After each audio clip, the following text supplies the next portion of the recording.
Buenos días, bienvenidos a una nueva presentación en el ciclo de seminarios. La presentación va a quedar grabada, todavía no sabemos si pública o privada, pero en caso de que quede privada, después pueden pedirnos que si Sofía accede, se las pasamos. ¿Tá? Bueno, vamos. Eugenia. Es un placer para mí hoy presentarles a Sofía Orjales, que es investigadora postdoctoral del laboratorio que dirijo, el Laboratorio de Biología de Apicomplejos en el Instituto. ¿Esto está prendido? Sí. Es para la compu. Bueno, Sofía es bióloga, egresada de Facultad de Ciencias, donde también hizo su maestría y luego obtuvo su doctorado en Pedagogía Biología acá en el Instituto, bajo la tutela del doctor Busquiazo.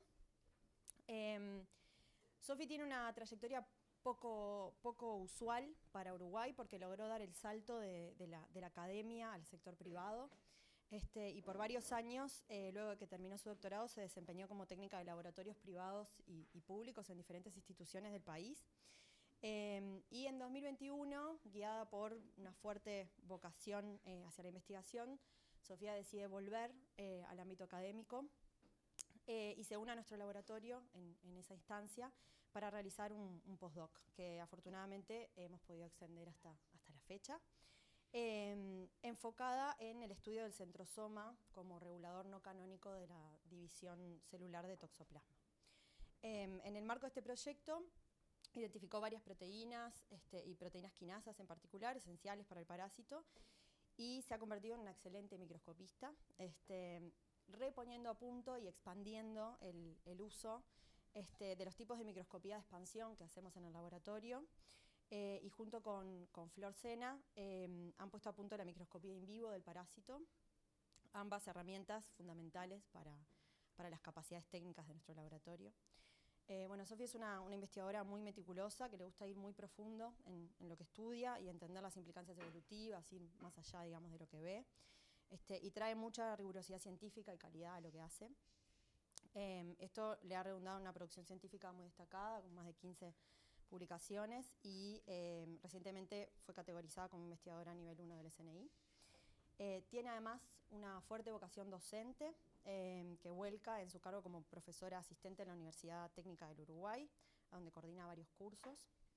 Ha formado estudiantes de grado y también ha liderado varias iniciativas en género y ciencia, como la creación de la Red Más de mujeres en el área STEAM y la reciente coorganización del Congreso de Ciencia, Tecnología y Género. Y todo esto lo ha hecho siendo mamá de tres niñas. Bueno, y hoy nos va a contar sobre su trabajo más reciente en la caracterización de los mecanismos moleculares que gobiernan la división de Toxoplasma gondii y sus implicancias para el desarrollo de nuevas terapias. Bueno, muchas gracias, Euge, por la presentación. Me parece tan grande que... y bueno, un poco les quería comentar sobre el trabajo una parte del trabajo de postdoc que inicié a fines del 2021, gracias a la confianza de Euge, que en este momento me dio y que me sigue dando hoy y apoyando. Y el título de la charla se denomina TGCK, una quinasa esencial en la regulación del centrosoma y la endodiogenia de Toxoplasma gondii. Toxoplasma gondii es un parásito apicomplejo y los apicomplejos son parásitos intracelulares obligados. Son causantes de diferentes enfermedades como la malaria en el caso de Plasmodium, criptosporidiasis en el caso de Cryptosporidium y bueno, y la toxoplasmosis que hoy nos convoca causada por Toxoplasma. Generan graves problemas a nivel de salud humana y animal. Y el nombre del filo apicomplexa, que muchos se preguntan, se debe a la existencia de este complejo apical en el ápice del parásito, que es un sistema generado por un arreglo de microtúbulos que genera un propio mTOC secundario del parásito, que está asociado a un sistema de cisternas, róptrias, micronemas, granulos densos que el parásito inyecta a la célula una vez que la invade, a la célula hospedera, para controlar su función. Otro organelo característico, además del núcleo y la mitocondria, que podemos destacar, es el apicoplasto. El apicoplasto es un organelo que se origina de un segundo evento de endosimbiosis con una alga roja y que pierde la capacidad fotosintética y está asociado a lo que es el metabolismo lipídico del parásito. El mecanismo de patogenia de Toxoplasma gondii radica en un ciclo de lisis celular. El parásito ingresa, invade la célula hospedera, utilizando todo ese sistema que mencionamos del complejo apical, genera una vacuola parasitófora y comienza a replicar. Al replicar, obviamente, replica exponencialmente hasta que lisa la célula y los parásitos se liberan para invadir nuevamente células. Y de esta forma, rompiendo las células, lisando las células, es que genera el daño. El ciclo de vida de toxo es bien complejo. Tiene múltiples hospederos, múltiples estadios y múltiples formas de división. Voy a tratar de resumirles rápidamente. Los hospederos intermediarios son todos los animales de sangre caliente y en particular el hospedero definitivo, los felinos. Todos los hospederos se infectan a través de quistes que están en la carne infectada o de ooquistes que están contaminando el ambiente, ya sea aguas, suelos, vegetales, etc. Estos quistes ingresan a los hospederos a través de la boca, del sistema digestivo, se desenquistan y se diferencian a taquizoitos. Este estadio del parásito es el responsable de la enfermedad aguda. Invade diferentes tejidos, replica, hasta que encuentra tejidos inmunoprivilegiados como el cerebro, ojo y músculo, se diferencia a bradizoitos y forma quistes que permanecen en esos hospederos durante toda su vida. Este es el ciclo de reproducción asexual del parásito y parte de este ciclo podemos replicarlo en el laboratorio en cultivo celular. Pero en los felinos se da el ciclo de reproducción sexual, donde en el intestino de los gatos los parásitos se diferencian a estadios presexuales y sexuales, macro y microgametos, se da la fecundación y se generan los ooquistes que se liberan con las heces y eso luego obviamente contamina el ambiente y cierra el ciclo. ¿Sí? Algunos estadios presentan diferentes formas de división. Todos los apicomplejos tienen formas de división poco ortodoxas en relación a lo que es la mitosis convencional que todos conocemos de las células eucariotas. En particular voy a destacar la endodiogenia, que es el mecanismo de división que utiliza Toxoplasma en su forma de taquizoito, que es lo que utilizamos en el laboratorio. En esta división se forman dos células hijas dentro de la célula madre y luego estas células se egresan. Ahora vamos a entrar más en detalle de esto, pero tengan en cuenta que los apicomplejos en general tienen diferentes formas de división donde las células hijas se pueden formar múltiples células hijas en el caso de la endopoligenia o en la esquizogonia. Cuando nosotros tenemos los parásitos en cultivo, podemos verlos de esta forma en el microscopio óptico. Acá vemos una monocapa de células y esta pequeña como bananita que ven aquí, es un parásito, aunque aquí está externo, ¿no? Está extracelular.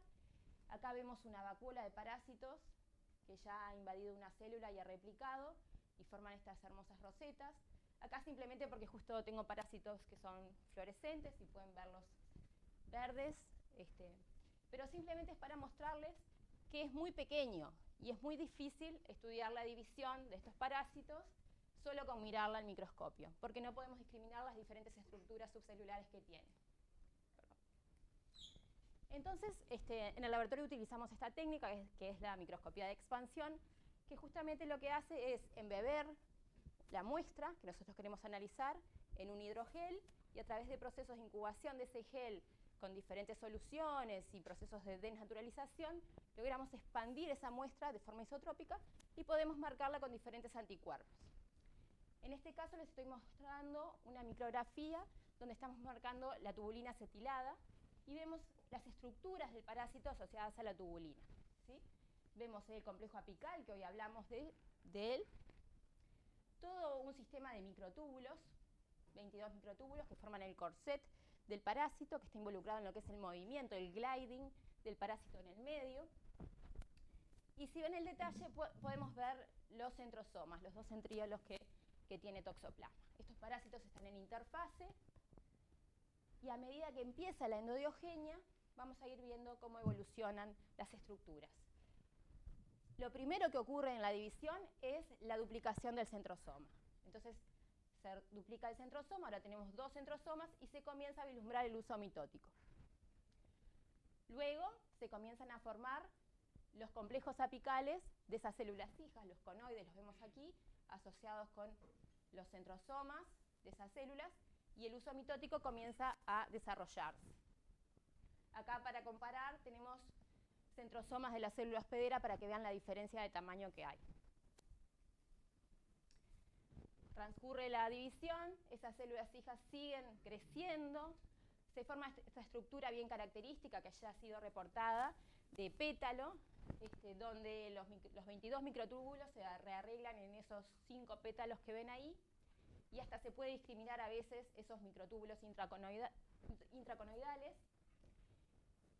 Y todas las estructuras de esa célula hija se van formando hasta que se llega a formar el complejo basal. Aquí empieza la etapa de citocinesis, donde, bueno, se forman esas células hijas, se tienen que egresar de la célula madre y culmina la división, ¿sí? Pero además de replicar todo ese sistema asociado a la tubulina y a los microtúbulos, el parásito tiene que replicar todos los organelos que tiene. En particular acá tenemos el apicoplasto, del cual hoy hablamos, que está marcado con la proteína CPN60, que es una proteína específica de ese organelo, que vemos que en interfase tenemos un apicoplasto por parásito. A medida que comienza la división, ese apicoplasto se asocia a una de las células hijas, y luego ese apicoplasto comienza a expandirse, ramificarse, hasta que logra segregarse a esas células hijas para terminar con un apicoplasto por célula hija.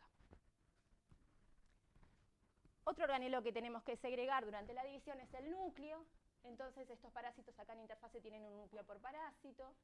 Y vemos que en este caso el núcleo permanece sin desestructurarse durante la división. Es una división semicerrada. Se empiezan a formar las células hijas, los conoides comienzan a crecer, el núcleo permanece compacto, no se compacta la cromatina, pero cuando las células hijas comienzan a estar bien desarrolladas, ese núcleo se empieza a empaquetar de forma que cada célula hija recibe un núcleo en su interior. Y podemos ir más al detalle y, por ejemplo, podemos estudiar lo que son los poros nucleares. Acá tenemos una proteína de un poro nuclear marcada con un tag y podemos seguir cómo es la dinámica de estos poros durante el transcurso de la endodiogenia. Vemos que en interfase se distribuye homogéneamente durante el núcleo, pero luego esa distribución comienza a cambiar un poco, se dispersa hasta que se forman las células hijas y nuevamente queda homogéneamente distribuida. Pero bueno, todo este mecanismo de endodiogenia que describí está coordinado por lo que es el centrosoma de toxoplasma. Y el centrosoma tiene características particulares que los diferencian de los centrosomas canónicos que ustedes conocen. Tiene 2 centríolos, como ya vieron, pero estos centríolos son paralelos entre sí, a diferencia de los ortogonales que vemos en células de mamíferos, por ejemplo. Y tienen un eje de simetría 9, pero en vez de tener tripletes de microtúbulos, tienen singuletes, y posiblemente tengan un microtúbulo central, ¿sí?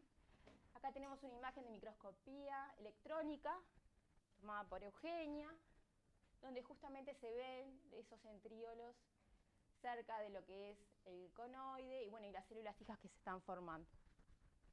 Aquí es como los vemos nosotros, a través de expansión, para que vean un poco la diferencia de tamaño también entre los de la célula hospedera y los de Toxoplasma gondii.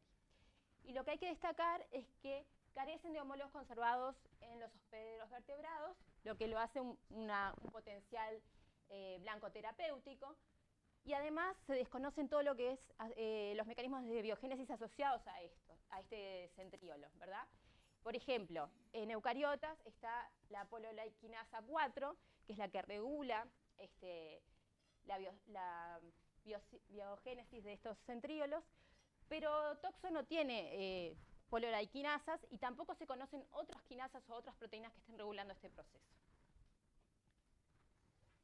Bueno, cuando yo entré al laboratorio, como les comentó Euge, entré asociada a este proyecto, el PTR que tenía Eugenia, que era la que dirigía este proyecto, denominado Función del centrosoma y cuerpo basal en parásitos humanos. Y también participaban Philippe Bastin de Pasteur París, que trabaja con Trypanosoma brucei, y Mathieu Gidot en Pasteur de Lille, que trabaja con Toxoplasma. Y uno de los objetivos que teníamos era buscar componentes del centrosoma en protozoarios parásitos. Entonces teníamos una base muy bien desarrollada, la TripTag, donde es una base de Trypanosoma brucei, donde mapearon proteínas en relación a su localización subcelular, taguearon proteínas ya sea en el N-terminal o en el C-terminal y pudieron como hacer un mapa de ese parásito y otorgar una ubicación subcelular a cada proteína. De esta base lo que hicimos fue buscar proteínas de T. brucei asociadas a cuerpo basal de este organismo y detectamos casi 800 genes. A partir de esta lista buscamos los homólogos en toxo y nos quedamos con 100 genes que podrían ser candidatos a nuestra búsqueda. Pero también ampliamos esa búsqueda. Buscamos en las bases de datos de toxo y de brucei proteínas que estuvieran asociadas con términos asociados a centrosoma, cuerpo basal, uso mitótico. E incorporamos también las bases de clamidomonas y tetraimenas. Son todos protozoarios. En el caso de tetraimena y clamidomonas no son parásitos, pero son flagelados y no están tan distantes filogenéticamente de lo que son toxos, que están acá, los apicomplejos. Entonces incorporamos todas estas listas de genes, las cruzamos y en base a esas listas seleccionamos algunos candidatos. La selección se hizo en relación a, en algunos casos a su potencialidad de esencialidad que tuvieran, la predicción de esencialidad, vamos a decir, y en otros que fueran homólogos a proteínas que fueran reportadas como centrosomales, como las proteínas CEP, algunas quinasas que nos resultaron interesantes, que podían tener alguna función reguladora.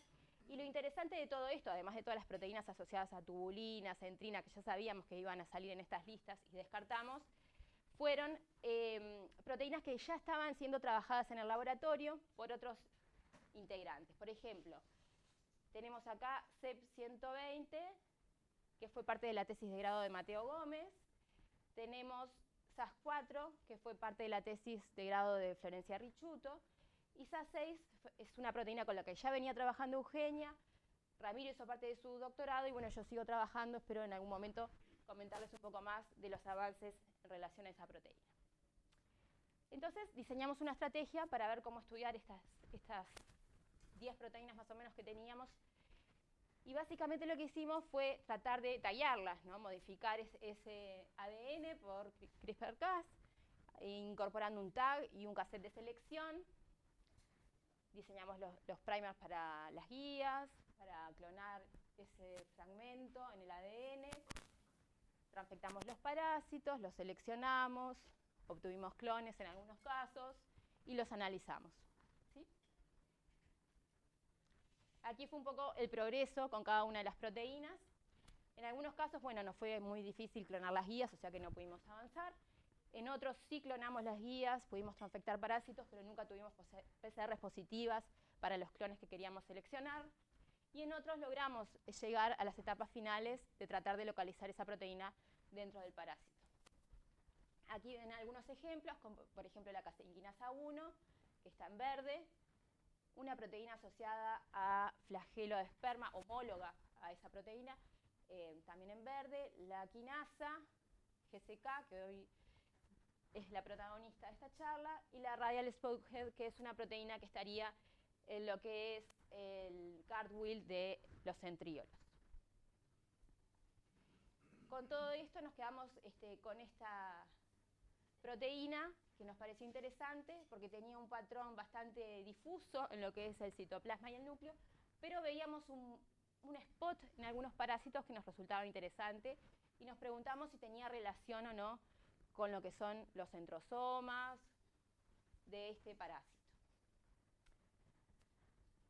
Aquí fue como controlamos los PCRs de los parásitos transgénicos, con primers específicos para, en este caso, el MIC, que fue el tag que incorporamos, cómo controlamos la expresión de la proteína por Western blot, y como era tan interesante, además del mutante que habíamos generado, generamos otro mutante con el mismo tag en un contexto genético de una cepa que ya había generado Euge, SA6HA, para tener la doble marcación.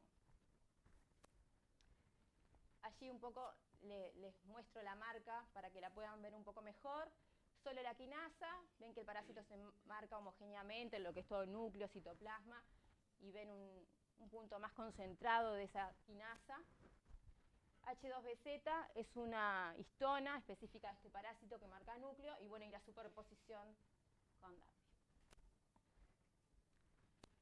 Cuando marcamos también SA6, que es una proteína que se supone que está en el cartwheel de los centríolos y marca la localización del centrosoma en toxoplasma, vemos el spot de SA6 en rojo y la quinasa en verde con esa distribución homogénea, pero también hay colocalización, ¿verdad? Entonces pasamos a estudiar esa colocalización que veíamos más en detalle. Veíamos que esa colocalización no era homogénea, no eran todos los parásitos. En algunos casos había colocalización, en otros no, y nos preguntábamos un poco a qué se debía esa diferencia. Entonces, también marcamos a los parásitos con IB1, que es una proteína que marca el uso mitótico y nos da una idea de si el parásito se está dividiendo o no. Entonces acá, por ejemplo, tenemos los spots que corresponden a los centrosomas. Cuando la división está progresando, hay dos centrosomas, porque las células hijas, cada uno tiene un centrosoma y están adentro de un mismo parásito. El uso mitótico, solo están los parásitos que se está dividiendo, y cada célula hija tiene un uso mitótico asociado. Y bueno, y la quinasa, ¿verdad? Cuando solapamos la señal, podemos detectar que esa señal se solapa, pero no completamente, hay como un corrimiento, ¿verdad? Cuando hacemos el análisis por un densitograma, vemos que la señal de la quinasa en rojo se solapa mejor con la del uso mitótico que con la del centrosoma. Si bien está todo muy cerca, podemos ver que esa quinasa estaría como más localizada en el uso mitótico. Bueno, entonces nos pusimos a contar parásitos. ¿Cuántos spots de SA6 o de GCK había en cada parásito? Y en base a eso podíamos determinar en qué fase del ciclo celular estaba. Cuando tenía 2 spots de SA6 y 1 de GCK, estaba en plena división. Cuando tenía 2 de SA6 y no había spot de GCK, estaba ya en la citocinesis, ya estaban terminando esa división. Y bueno, y en G1 podía haber o no GCK, dependiendo si ya estaba por iniciar esa división o no. Entonces teníamos una proteína identificada que parecía que era regulada en cuanto a su localización en base a lo que era el ciclo celular del parásito. Y nos empezamos a hacer muchas preguntas, o sea, ¿cuál era el rol de esta proteína en este parásito? ¿Qué función tenía? ¿Era una quinasa? Las quinasas, ustedes saben que fosforilan otras proteínas, son proteínas reguladoras, transfieren un grupo fosfato del ATP a otros sustratos peptídicos. Entonces, ¿cuáles serían esos sustratos? ¿Cuáles serían interactores claves para su función? Buscamos información y vimos que esta quinasa en muchos organismos ya se había identificado asociada a lo que es centrosomas, usos mitóticos y control de la división. Y en el sistema nervioso central también estaba asociado a todo lo que era el metabolismo de microtúbulos. Entonces nos resultó súper interesante con todo lo que estábamos viendo asociado al centrosoma y a la división. Analizamos un poco más en detalle lo que es la secuencia de esta quinasa. Vimos que era una proteína quinasa eucariota característica con sus 12 subdominios. Tenía el dominio unional ATP, el dominio unional ligando bien formados, todos los residuos conservados útiles para su función de fosfotransferencia. Había un residuo, una lisina en el extremo N-terminal, que ya había sido reportada en estudios de proteómica como un residuo fosforilable o acetilable, entonces nos resultaba interesante porque podía ser una forma de controlar también su función. Y cuando analizábamos el modelo estructural de AlphaFold de esta quinasa, esa lisina se ubicaba justamente en esta hélice N-terminal, que es una hélice que es poco canónica para lo que son las quinasas, que podía justamente estar como hablando de un mecanismo de regulación especial.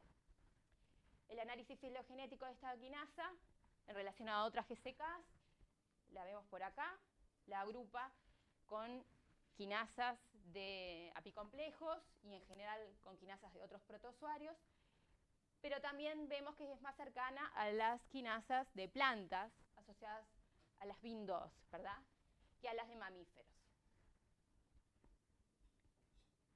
Aquí para que vean un poco la conservación de secuencia en relación a la estructura, todos los residuos asociados a lo que es el mantenimiento de la estructura con sus 2 lóbulos y la función con los residuos catalíticos están bien al interior de lo que es la estructura, y todos los residuos más variables o con poca información están sobre el exterior, lo que puede hablar de cambios en relación a los interactores claves para esta quinasa.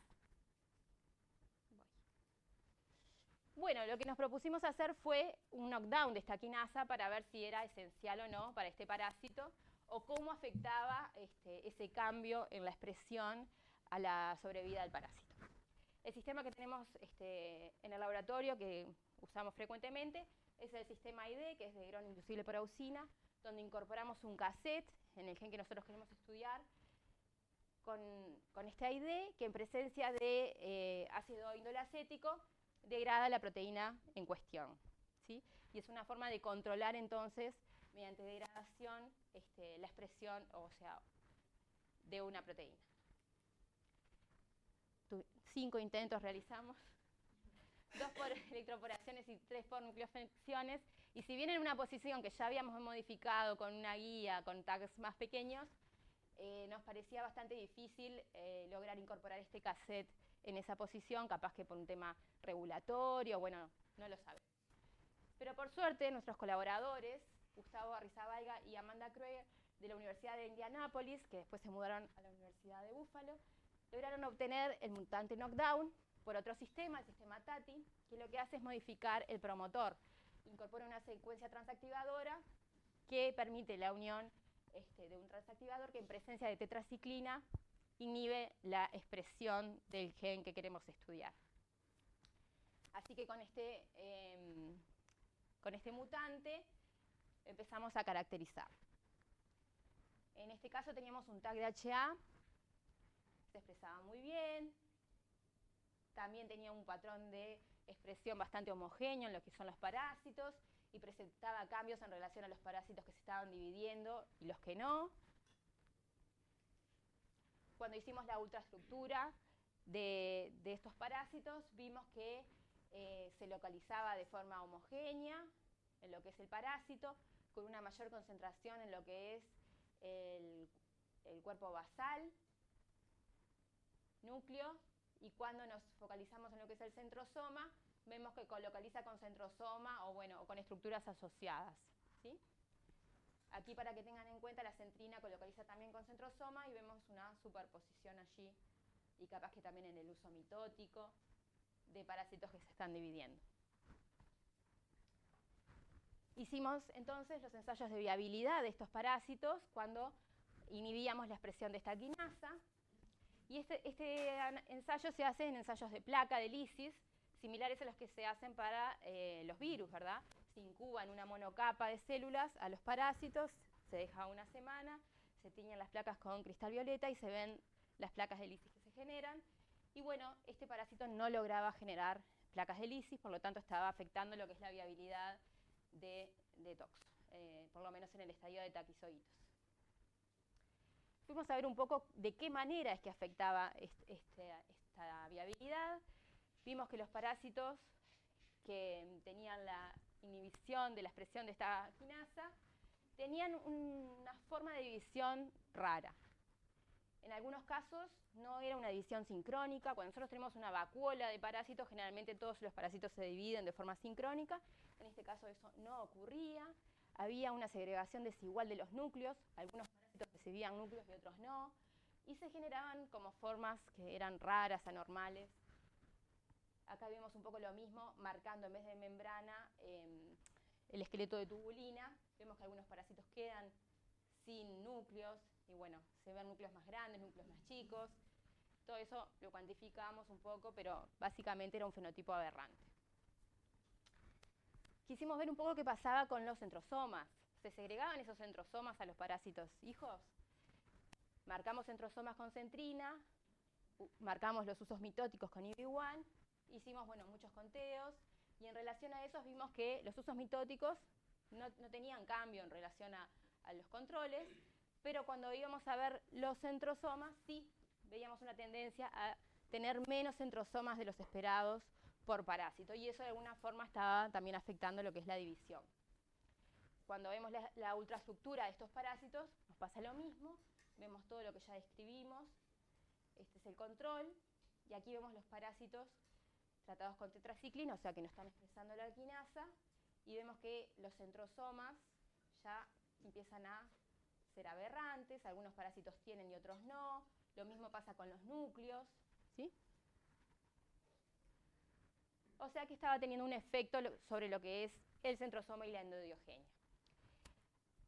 Nos preguntamos si además afectaba a otros organelos que eran esenciales para la sobrevida del parásito, y fuimos a ver los apicoplastos, que están marcados con esa proteína que hoy mencionamos, CPN60. Hicimos muchos conteos y este organelo se veía radicalmente afectado, o sea que también hablaba de un efecto no solo a nivel de centrosomas, sino también de segregación de otros componentes celulares. Y esto también era más marcado en relación al tiempo, ¿no? Hicimos como una escala en el tiempo, y eso es un fenotipo que se ve. Cuanto más tiempo se incuba el parásito con tetraciclina, más marcado se veía el efecto. Bueno, estábamos muy contentos porque estábamos en presencia de una quinasa esencial para lo que es toxoplasma. Esta quinasa ya había sido estudiada en Plasmodium y no era esencial en todo lo que es su fase asexual, sí para la fase de gametos, pero no para la fase asexual. Entonces nos empezamos a preguntar qué puede estar afectando o qué mecanismos celulares están relacionados con la actividad de esta quinasa. Analizamos el fosfoproteoma del parásito knockdown en relación al control y encontramos 40 proteínas, fosfoproteínas sobre representadas y 27 disminuidas.